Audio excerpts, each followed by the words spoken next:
Sobrang ganda na ito mo ang leather. Grabe, parang nakasok ka. Actually, Aerox, ABB, tsaka NMAX. Nag-try din naman ng PCX. Try din naman. Grabe, sobrang relax naman. Grabe, convenient na talaga. Gusto ko yung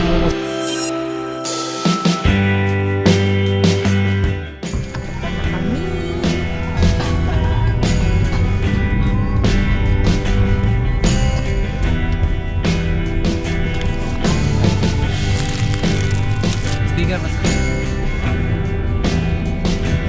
sa TikTok. Thank you, Papa.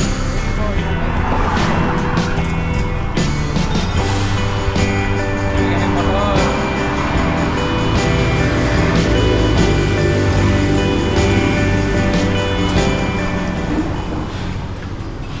Ito yung bibili namin.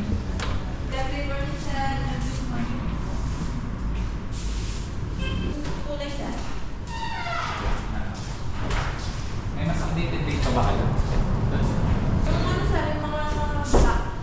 Sabay-sabay lang din natin. Manufacturer. Hindi, parehas lang naman natin. Sa loob meron pa. Kasi magkakasabay. Asa ka parehas? April lang.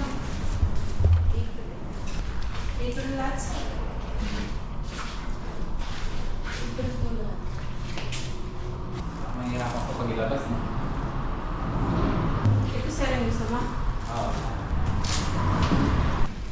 Black ba to? Tingnan mo ko. Ah. Uy. Magtaas. Kasi abot ko. Daming NMAX dito. Dapat Aerox yung kukunin pero mamaya kwento ko sa inyo. Bakit NMAX na lang yung kinuha ko? Ito kasi wala pang dumi. Yung display doon may dumi. NMAX nila pero naka-sale daw. Sabi ka 156,400. Pero may bawas pa and freebies. Ano freebies? Helmet. Ito na. Black to na? Oo, sir. Sabay-sabay naman daw yun na. Oo, sir.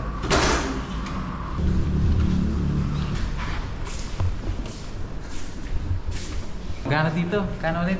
151,900. Dami pala. Yan na siya.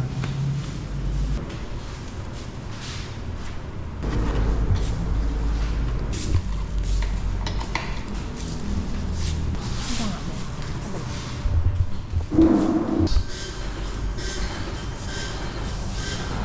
Yan, April 25. Manufactured. Bagong-bago. May lawak na ano. U-box. Sila na magbilang. Binilang ko na to eh. Cash tayo guys para walang problema. Sana gifted yung motor na nakuha. Fingerprint ng motor, sir. Okay. 100 na lang. Ang natira.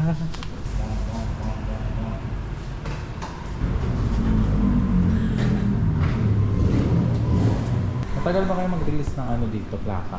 Yun ang hindi namin masasabi, sir, kasi galing ng LTO yun eh.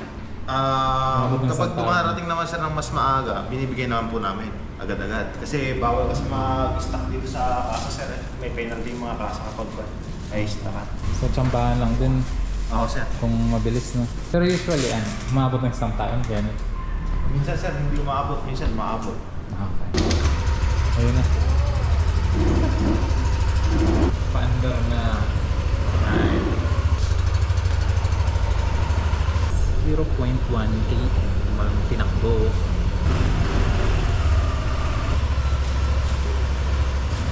Nasa ito po sir yung warranty booklet kapag nagpapa-service po dito sir. Service sa change oil. Pero bibili niyo po yung oil. Kahit saang oil naman, pwede bilhin. Yes sir. Okay. Halimbawa sir, first coupon, 500 to 1,500. Coupon mo, lumampas na po sa 1,500. Void na po nito sir, din na po siya. Please. T-shirt, Wala na ulo. Viltec shirt, may keychain, shirt, and helmet. Sa akin yan. Diba? I-share na natin. TikTok sa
So ayun guys, kwento ko mamaya bakit NMAX at hindi Aerox ulit. Yan, para magamit agad yung free helmet. Laki ng U-Box. Thank you sa pagsama, baby. Sabi, di na ako magbabag. May scooter na ako ulit. Alright. Cellphone check, pwede ilagay dito. Tapos may lalagyan pa dito. Unang andar kay NMAX baby ko. Thank you Lord for this another scooter. Thank you sa nag-assist.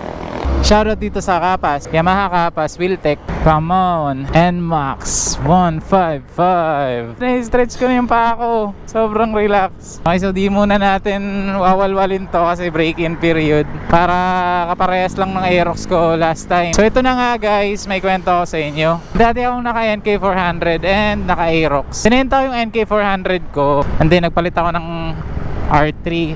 Tapos binenta ko yung Aerox ko for financial purposes. So ayun, kala ko kasi kaya ko gamitin yung R3 for daily use. Yun, kala ko kasi magaan siya. Kala ko siya yung manual na kaya ko pang daily. And yun, sobrang nagsisi ako kasi binenta ko yung Aerox ko. Ang tagal kong inisip kung kailan ako magkaka-Aerox. So ayun, sobrang pinag-isipan ko talaga. Sabi ko mag-iipon ako, ibabalik ko yung scooter sa life ko. So ayun, ang tagal kong pinagpilian. EDV, kung Aerox ulit, kasi na-miss ko yung Aerox ko. Sa lahat ng scooter na na-drivean ko dati, yung Aerox talaga yung pinaka-favorite ko. So ayun, di ko pa sure kung mapapantayan ba or malalamangan ni NMAX. Di na ako nag-Aerox ulit kasi medyo nauumay na ako sa sports kasi naka-R3 ako. Pang racetrack ko kasi yung R3. Sub-sub na ako doon, napagod ako doon, kaya pinili ko mag-NMAX. Yun yung pinagpipilian ko. Actually, Aerox, ADV, tsaka NMAX. Nag-try din ako ng PCX, nag-try din ako ng Easy Ride ng Motorstar. Ang dami kong trinay halos lahat ng scooter. Pero wala, napunta tayo sa pinaka-common na scooter, mabenta, pinakakilala ng scooter.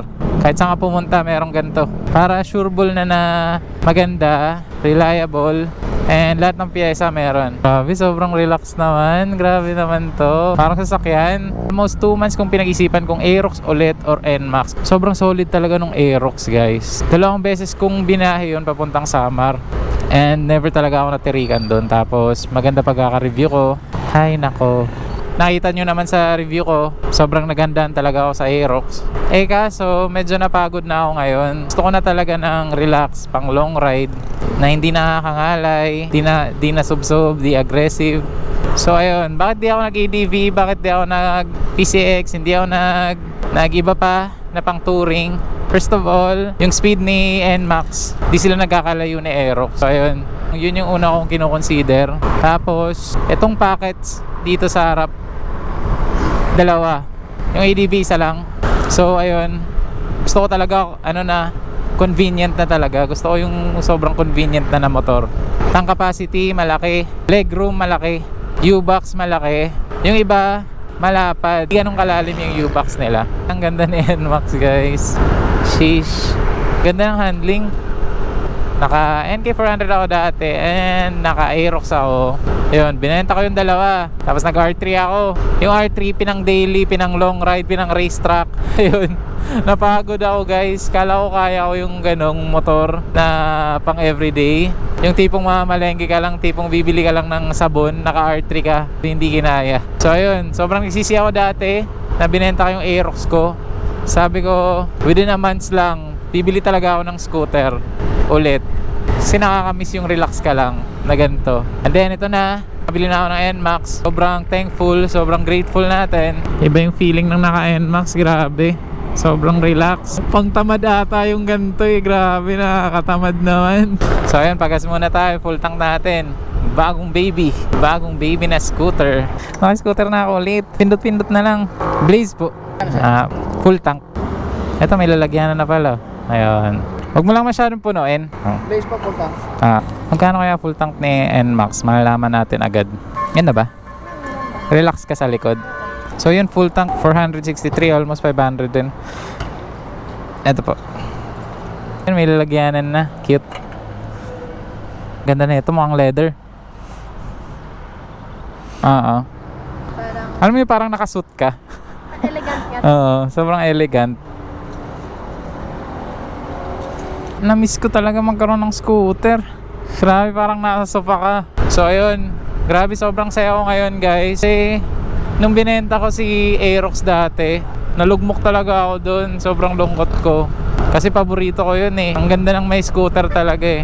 So yun, dapat Aerox yung bibiling ko ulit ngayon. Eh kaso, wala, gusto ko na ng more comfort talaga. Kasi plano ko this year, magmomotor na lang pang malayuan talaga. Travel na ganun. Eh medyo nakakapagod din si Aerox minsan pag long ride. So ito, si NMAX, sureball, relax. So yun, hinatid ko muna si baby sa bahay. Kasi napagod siya. So ayun, nag-break-in ako ng bagong motor guys. Sinusunod ko talaga yung 500. Walang pigaan. If kaya talaga hanggang 60 lang, 80 to 60. Baby break-in talaga yung ginagawa ko sa motor. Yun yung ginawa ko sa NK ko, sa Aerox ko. So yung resulta niya, okay. Di siya ma-vibrate pag matagal na, ganun. Yung tropa ko kasi, nagka-Aerox yun. Second hand niya nabili. So ayun, napansin ko yung vibration guys, yung dragging.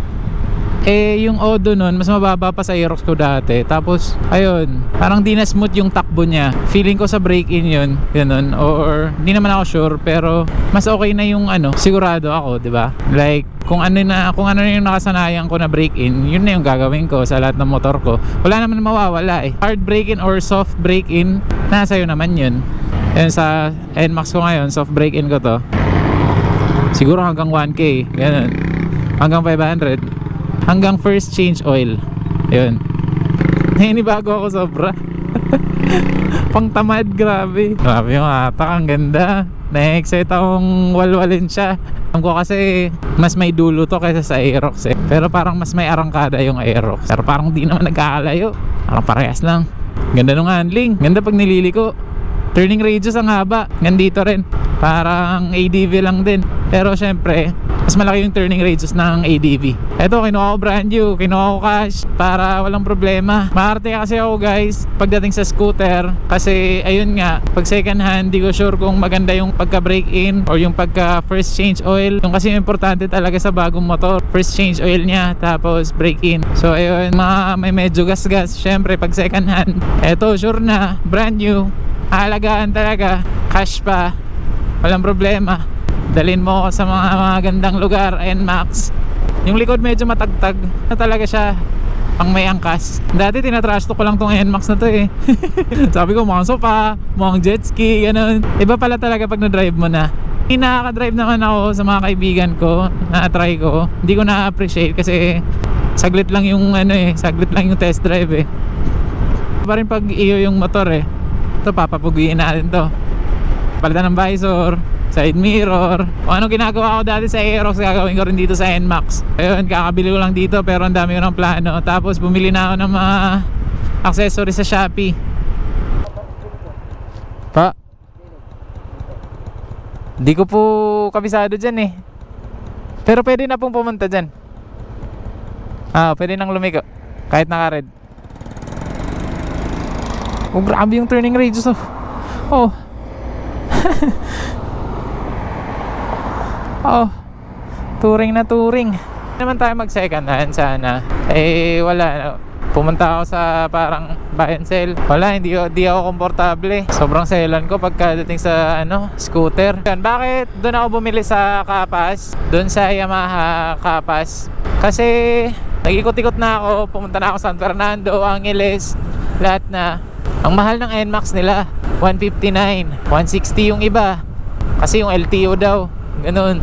Grabe yung tubo nila, umaabot ng 10k, ganun. Tapos yun, natsyempohan, pumunta na ako ng Tarlac. Yung ruta ko, Tarlac na. Daanan ko tong Yamaha Kapas. Tapos tinanong ko kung magkano. Hinahanap ko nun Aerox, puti, yung Sayan. Noona. Kasi medyo pricey dito eh, sa NMAX eh. Tapos yun, naka-sale nung nabili ko sa NMAX. Naging 151,900. So yun talaga yung SRP guys dito sa Pilipinas ni NMAX ngayong 2024. Yun talaga yung SRP niya, walang tubo. So ayun, sa 151,900 na yun, kasama na yung LTO, 3 years na. So dun ako nakapag-decide na NMAX na lang. NMAX ata para sa akin kasi wala akong makitang Aerox na Sayan eh. na white din. Gusto ko kasi balik yung Aerox ko na white. Yung Aerox ko dati WGP kasi yun. So yun, wala akong nahanap. Naka-sale si NMAX, kasama siya sa option ko. So ayun, kinuha ko na agad kasi naka-sale siya Ewan ko sa ibang branch, pero dito sa Pampanga, ito ata yung may pinakamababang NMAX. Ayun, pinifeel ko lang yung motor. Ikot-ikot lang ako dito sa Clark. Kasi syempre, kahit na brand new to, baka may defect, ganun. Mahirap na. Grabe, sobrang relax makatulog na lang ako. Totoo nga sinasabi nila, makakalimutan mong nagdadrive ka. Sobrang comfortable. Ganda na hatak. Di pa na-break in. Ang ganda na. Wala pang first change oil. So yun guys, hanggang dito na lang yung video. Sobrang saya ko today at may scooter na ako ulit. Mga susunod na vlogs, siguro madalas naka-NMAX. Pag may karera, naka-R3. Ganun. Lang, kaubiya man sin. Di ba? Anubia man ini.